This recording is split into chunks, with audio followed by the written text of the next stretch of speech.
یہ بیان پر اپنے سٹک ہو گیا ہے ظاہر جعفر کہ جس دن یہ نور مقدم قتل ہوئی تو اس دن نور مقدم خود گھر آئی، اس نے قتل نہیں کیا، اس نے خود پارٹی ارینج کی گھر پہ اس کے؟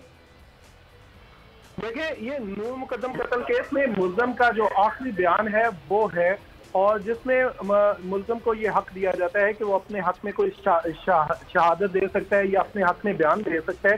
تو یہ نور مقدم قتل کیس میں ملزم نے اپنا وہ حق استعمال کیا ہے، اور اس نے جو اپنا عدالت میں بیان جمع کروایا ہے بطور ایویڈنس، جو اس نے کہا ہے کہ تحریری بیان میں اس نے کہا ہے کہ میرا اس کیس سے کوئی تعلق نہیں اور کو غلط انداز میں اس کیس میں پھنسایا جا رہا ہے. آج بھی اس کیس کی سماعت ایڈیشنل سیشن جج اور ملزم کے جو وکیل ہیں انہوں نے عدالت میں پیش ہو کر تحریری جواب جمع کروایا، اور ملزم نے اس تحریری جواب نامے کے ساتھ ایک USB بھی عدالت میں جمع.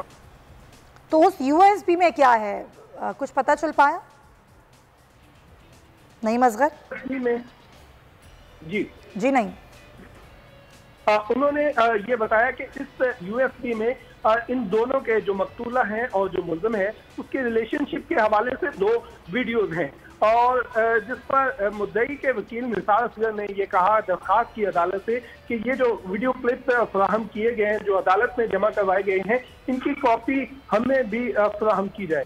اس کیس میں اپنے بیان میں انہوں نے یہ بھی کہا ہے کہ ملزم نے اعتراف کیا کہ نور مقدم کے ساتھ وہ لیونگ ریلیشن شپ میں تھا، اور نور مقدم نے بھی امریکہ کی پرواز لینے سے منع کیا. نور مقدم نے کہا تھا کہ میں بھی تمہارے ساتھ امریکہ جانا چاہتا. سبسکرائب کریں اور بیل دبائیں تاکہ کوئی خبر رہ نہ جائے.